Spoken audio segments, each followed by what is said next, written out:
3 ఇల్లు, కొందరు రేకుల షెడ్కి, కొందరు డేరాలకు, కొందరు అసలు అక్కడ ఏమీ లేవు. కానీ ఫోటోలు మాత్రం ఈ డేరాలకు ఫోటోలు ఎట్లా కలెక్టర్ అప్రూవ్ చేసిండు అనేది కూడా అర్థం కావట్లేదు. సరే, ఆర్డీఓ తప్పు చేసిన, ఎంఆర్ఎఫ్ తప్పు చేసిన, మరి కలెక్టర్ ఆపాలి కదా ఇవన్నీ. కలెక్టర్ పాత్ర లేకపోతే ఇవన్నీ కూడా ఎందుకు ఆగలేదు? సరే, ఇవన్నీ ఒక ఎత్తు అయితే ఆ సర్వే నెంబర్ 126లో ఇంకా కూడా చాలా అక్రమ కట్టడాలు కడుతూనే ఉన్నారు, ఇంకా కూడా అట్లనే ఉన్నాయి. అయితే ఇక్కడ కలెక్టర్ గారు, ఇప్పుడు వచ్చిన కొత్త కలెక్టర్ గారు వీటన్నిటిని కూడా రద్దు చేస్తాము అంటారు. రద్దు చేస్తే దాంతో ప్రభుత్వానికి కానీ వచ్చేది కానీ ఏమీ లేదు.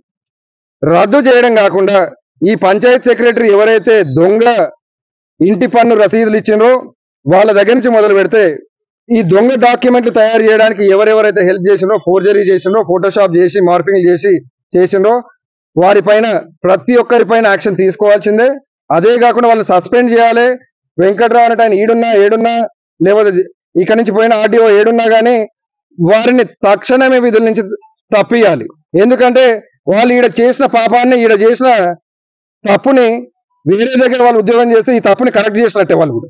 ఇంకా కూడా ప్రభుత్వం వీళ్ళని అదే విధంగా ఉంచితే వాళ్ళు ఇంకా కూడా మంచి అధికారులు అని చెప్తున్నట్టే ప్రభుత్వం దృష్టిలో కానీ ప్రజల దృష్టిలో కానీ ఉంటుంది.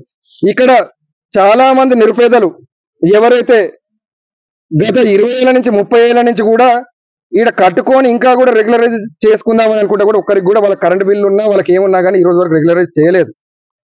అది కాకుండా సుందరయ్య నగర్ ఒక బూచిలాగా చూపెట్టి సుందరయ్య నగర్ లో పట్టాలు ఇచ్చిన కాబట్టి 75 నేను ఎక్కడైనా కబ్జా చేసుకోవచ్చు అనే విధంగా జగదీశ్వర్ రెడ్డి ఒక స్కెచ్ చేసినాడు. అదే కాకుండా డబల్ బెడ్రూమ్ ఇల్లు ఏదైతే సూర్యాపేటలో డ్రా తీసినారో కట్టినవి 380, ఇచ్చినవి 804. అయితే ఇది కూడా ఈ ఎస్ వెంకట్రావు ఎవరైతే కలెక్టర్ ఉన్నాడో సూర్యాపేట జిల్లా కలెక్టర్, ఈయన ఆధ్వర్యంలోనే ఆ స్కామ్ కూడా జరిగింది. ఆ స్కామ్ ఎలా జరిగింది అనే దానికి కూడా నైట్ 12 గంటలకు ఇది ఏదైతే వీళ్ళందరూ కూడా నైట్ అయితేనే మనం ఎవరు రాడు ఎవరు అడగరు మనని నైట్ 12 గంటలకు డ్రా చేసే స్టేజ్ పైన కలెక్టర్ లేడు, వీడియో రికార్డింగ్ లేదు.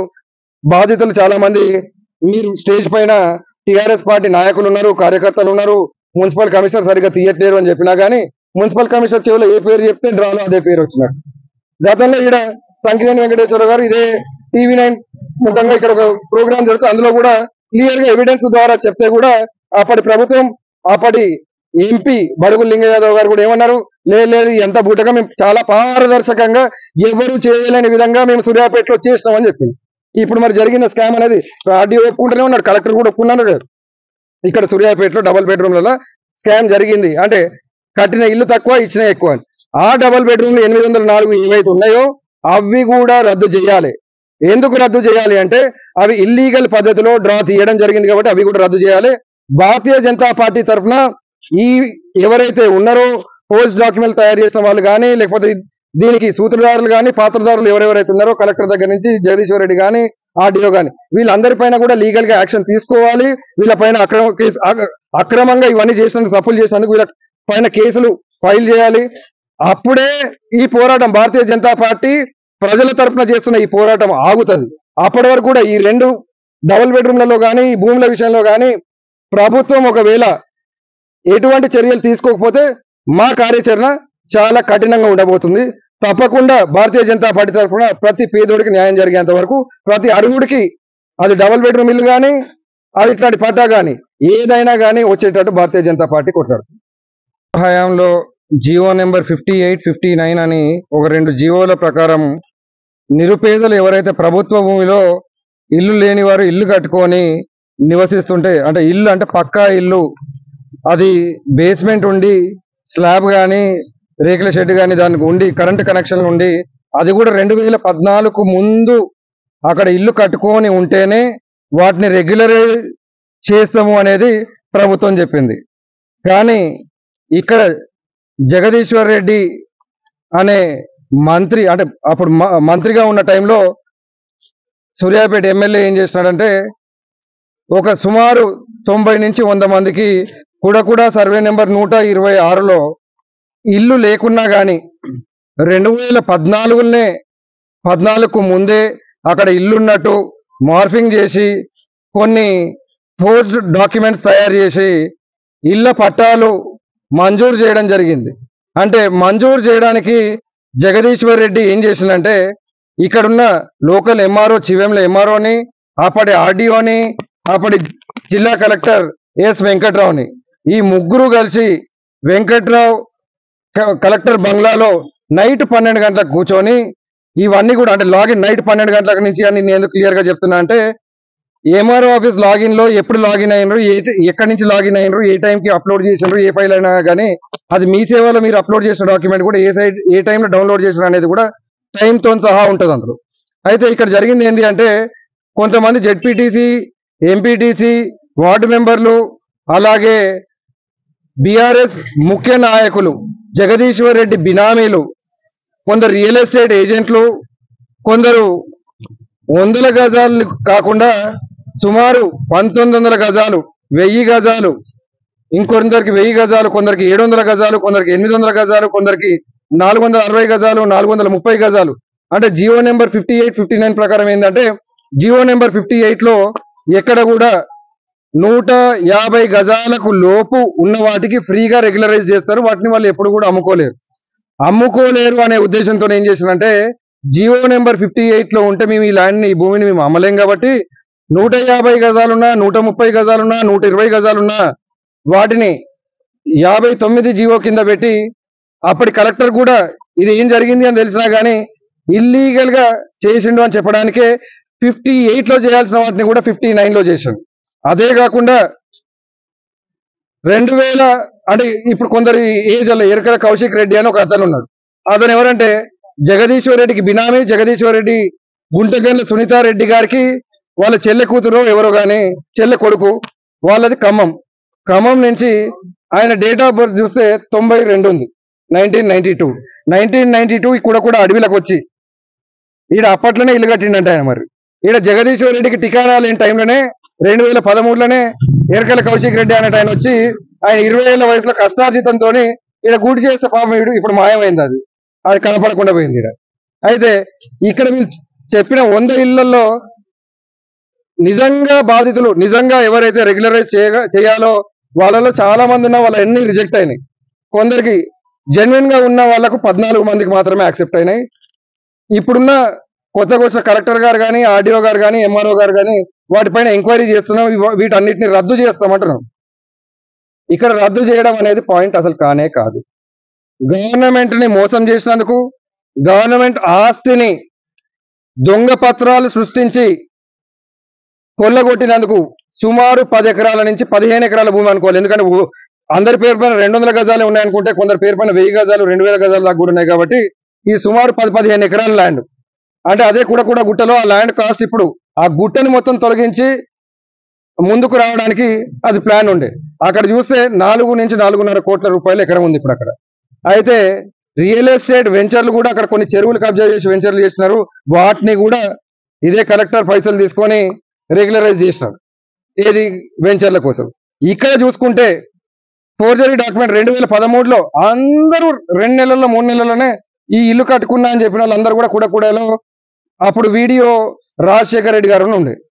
ఆయనే అసలు ఆ టర్మ్ లో ఎప్పుడైతే వీళ్ళు చెప్తున్న టర్మ్ ఉందో ఆ టర్మ్ లో ఉన్నది ఎవరు అంటే వేరే పంచాయత్ సెక్రటరీ గారు ఉన్నారు. వాళ్ళు ఇప్పుడు ఇక్కడనే సూర్యాపేటలో పనిచేస్తున్నారు. అతను పనిచేసే టైంలో ఫోర్జరీ డాక్యుమెంట్స్ అంటే ఇతను వేరే అతను సంతకం పెట్టి, రాజశేఖర్ రెడ్డి అనే సంతకం పెట్టి అన్ని పత్రాలు సృష్టిస్తే కలెక్టర్ కూడా ఎక్కడ కూడా ఏ పత్రం చూడకుండా అయితే ఏ కలెక్టర్ మరి ఆయన ఏం చదివిండో నాకు ఈ రోజు కూడా అర్థం కావట్లేదు.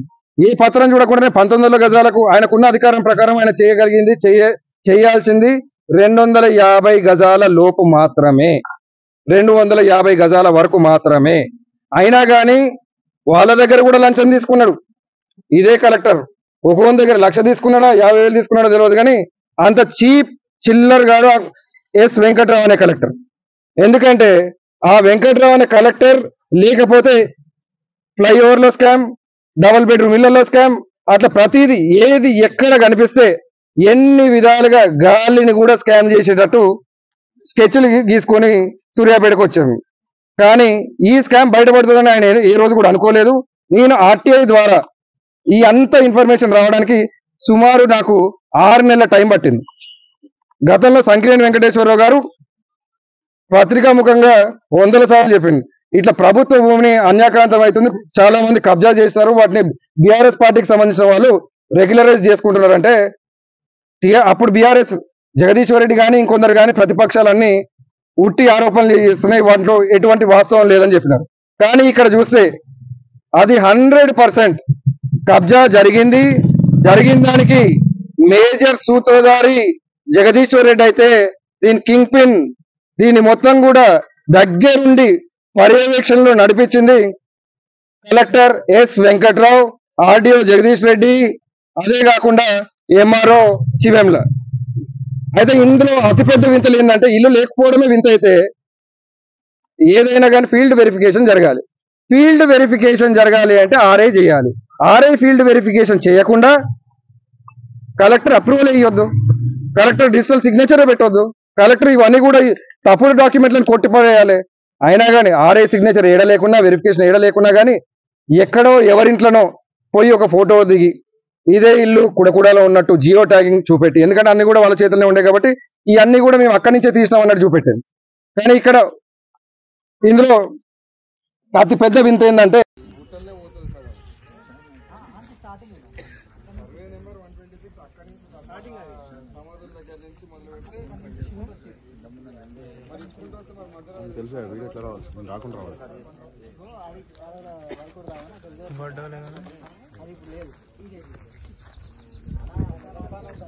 ఎంప్లాయీస్ కూడా ఇందులో చాలా మంది గవర్నమెంట్ ఎంప్లాయీస్ కూడా ఉన్నారు.